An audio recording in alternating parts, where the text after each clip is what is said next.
আজকের ভিডিওটি হতে যাচ্ছে জমি বন্টনের একটি মাস্টার ক্লাস। কারণ আজকের ভিডিওতে আমি নির্দিষ্ট একটি জমি প্রমাণ সহ বন্টন করে দেখাবো। তাহলে চলুন শুরু করা যাক। এখানে আমি একটি জমি নিয়েছি, যেটা এদিক দিয়ে 80 ফুট, এদিক দিয়ে 85 ফুট, এদিকে 50 ফুট, এদিকে হচ্ছে 39.5 ফুট, অর্থাৎ 39 ফুট 6 ইঞ্চি। সবার প্রথমে আমাদেরকে কি করতে হবে? এই সম্পূর্ণ জমিটা সঠিকভাবে পরিমাপ করতে হবে। সঠিকভাবে পরিমাপ করতে না পারলে আমরা বন্টনটাও সঠিকভাবে করতে পারবো না। তাই সবার প্রথমে আমাদেরকে কি করতে হবে? সঠিকভাবে পরিমাপ করতে হবে। এখন সঠিকভাবে পরিমাপ করতে হলে আমরা তো অবশ্যই জানি যে সবার আগে একটি কর্ণ নিয়ে নিতে হবে। তাই আমরা সবার প্রথমে একটা কর্ণ নিয়ে নিব। কর্ণটা অবশ্যই সঠিকভাবে নিতে হবে, যাতে এর মাপের মধ্যে কোনো হেরফের না হয়। তাই সবার প্রথমে আমরা একটা কর্ণ নিয়ে নিই। এদিকে একটা কর্ণ নিয়ে নিলাম। কর্ণটা হচ্ছে, এটার মাপটা আমরা দেখে নিই। এটার মাপটা হচ্ছে 96 ফুট। তারপর এবার আমরা কি করব? দুইটা পদ্ধতিতে এটা পরিমাপ করে দেখব। আসলে আমরা যে গড় পদ্ধতিতে পরিমাপ করতাম ওইটাও দেখব, আর হচ্ছে হেরনস ফর্মুলার মাধ্যমে আমরা এটা দেখব। গড় পদ্ধতিতে আমরা যদি এটাকে পরিমাপ করি, আপনাদেরকে ভিডিও যাতে বড় হয়ে না যায়, তাই পরিমাপ করার সিস্টেমটা আপনাদেরকে এই ভিডিওতে দেখানো সম্ভব হচ্ছে না।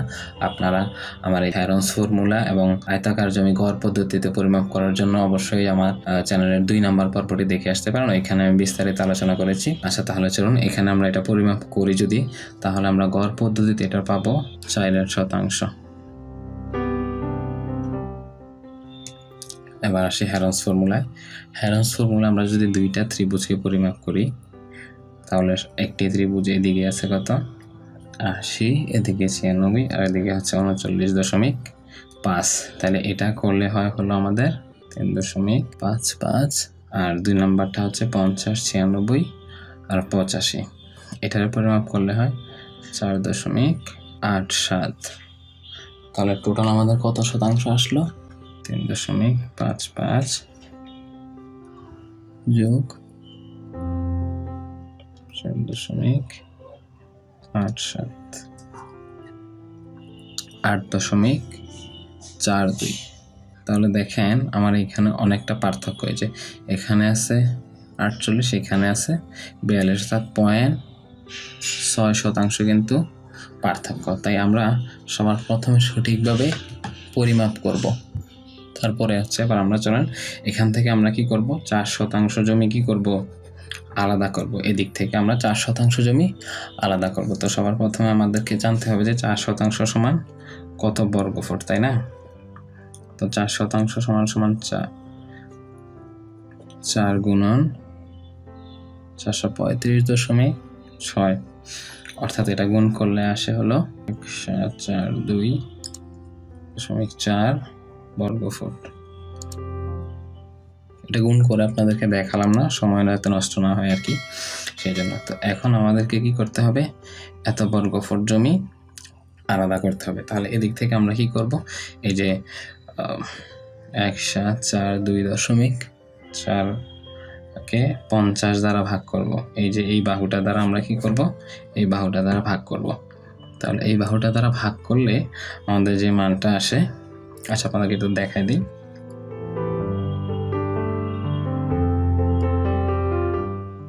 একশো 4.2.4 50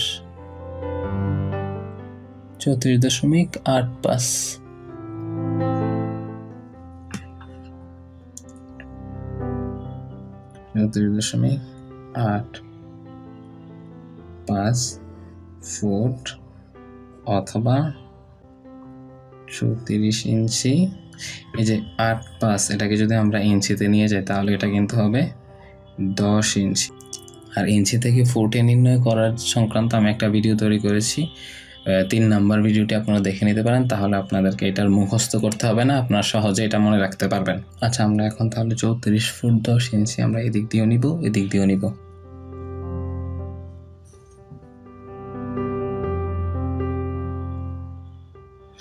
এবার এটাকে মিলাবো। আচ্ছা, এই বাহুটা আমরা কত হলো এটা দেখি।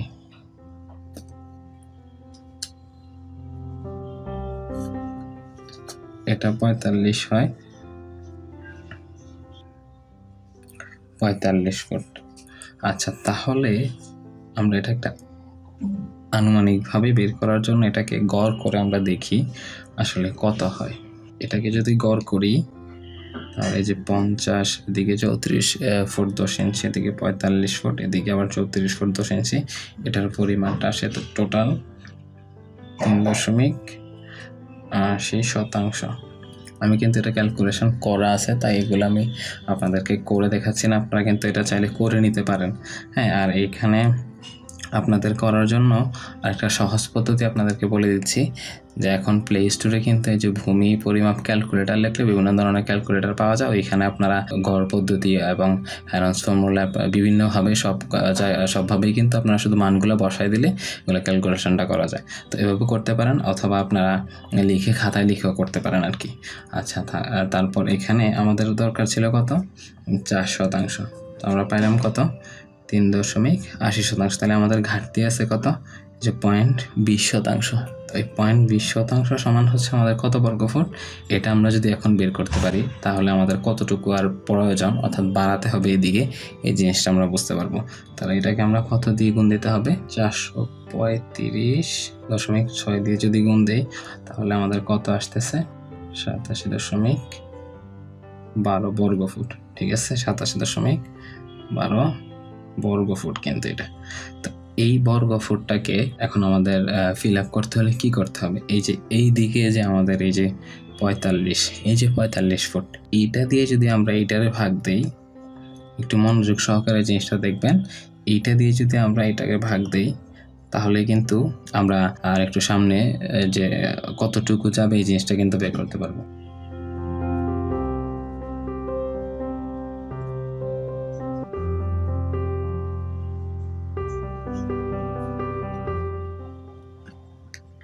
+87.12 ভাগ 45, তাহলে কত আসে? 1.93 অথবা 1.94। তাহলে 1.94 ফুট, অথবা এটা যদি আমরা ইঞ্চিতে নিয়ে যাই তাহলে আসে হলো 1 ফুট 11 ইঞ্চি। 11 ইঞ্চি থেকে একটু বেশি আছে, আমরা এটাকে 11 ইঞ্চি নিয়ে নিতে পারি। তাহলে এখন আমরা একটা কাজ করতে পারি, এই যে এখানে আগে ছিল কত? 34 ফুট 10 ইঞ্চি। তাহলে 34 ফুট 10 ইঞ্চি, অর্থাৎ এটা কত ছিল? এই যে এটা 34.85 যোগ এখন আসছে কত? এই যে এইটা, এই যে 1.94। তাহলে কত আসে? 34.94, 36.79।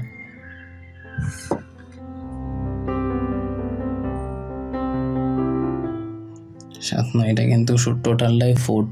ঠিক আছে, তাহলে আমরা এখন কি করতে পারি? এদিকে এই যে এটার পরিবর্তে আমরা ওইটা লিখে দিই, এই যে 36.79, 36.79। ওকে, অথবা আমাদের এই যে 36 ফুট 9 ইঞ্চি বা 10 ইঞ্চি ধরতে পারি আর কি। তো এটাকে আমরা কি করব? এই যে দুই দিকে এখন এদিকে একটু বাড়াবো, দেখবো যে কতটুকু যায়।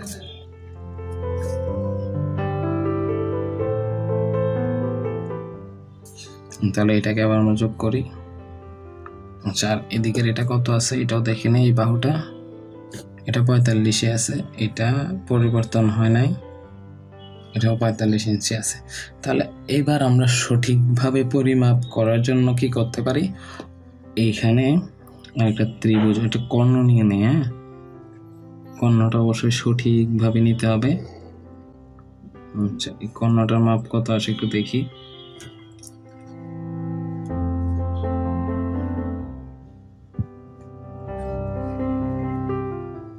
এটা আসে 59 ফুট। তাহলে এখন আমরা কি করব?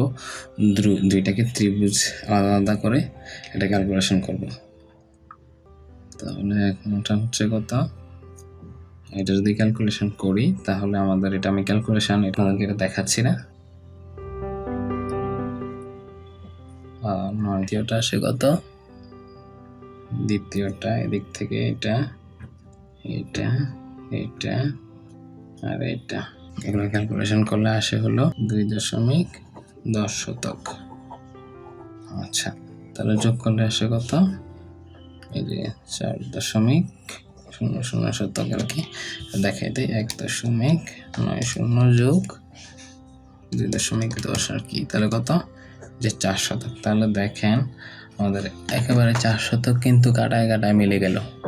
এবার আমাদের সবচেয়ে গুরুত্বপূর্ণ যে বিষয়টা, এই বিষয়টা হচ্ছে এই জায়গাটা পরিমাপ করার পরে আমাদেরকে যে এই দিকে যে অংশটা আছে,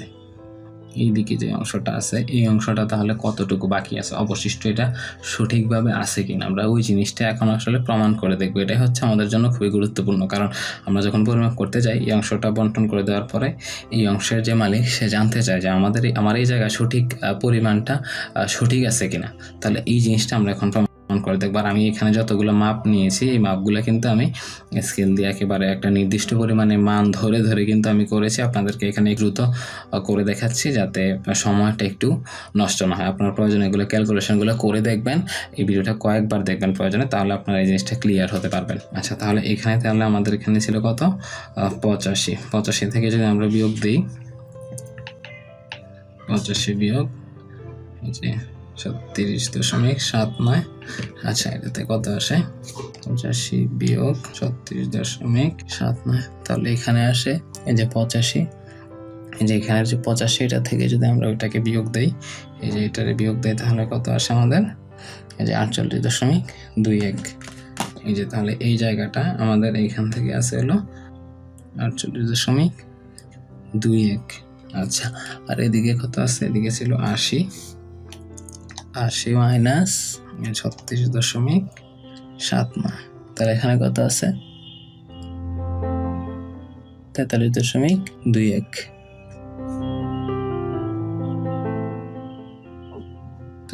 এই যে এটা, আর এদিকে আছে কত এই যে 39.5।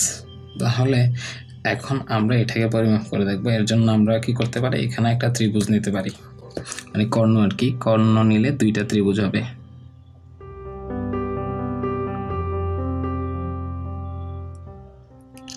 নিলাম, তাহলে এটার মাপটা কত, এটার মাপটা আমরা একটু দেখি।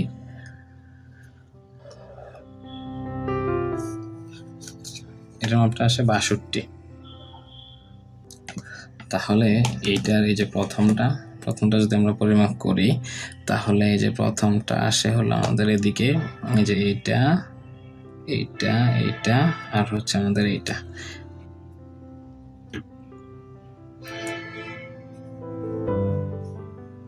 এক 1.94, আর দ্বিতীয়টা আসে হলো আমাদের এই যে এইটা, এই যে এদিকে 45 আর এদিকে হচ্ছে এটা পরিমাপ করলে আসে হলো আমাদের 2.47। এগুলো কিন্তু আমি অবশ্যই ক্যালকুলেশন করা আছে, তাই এই জিনিসগুলো আপনারা অবশ্যই আগের ভিডিওগুলো দেখলে অবশ্যই বুঝতে পারবেন যে এগুলো কীভাবে ক্যালকুলেশন করতে হয়।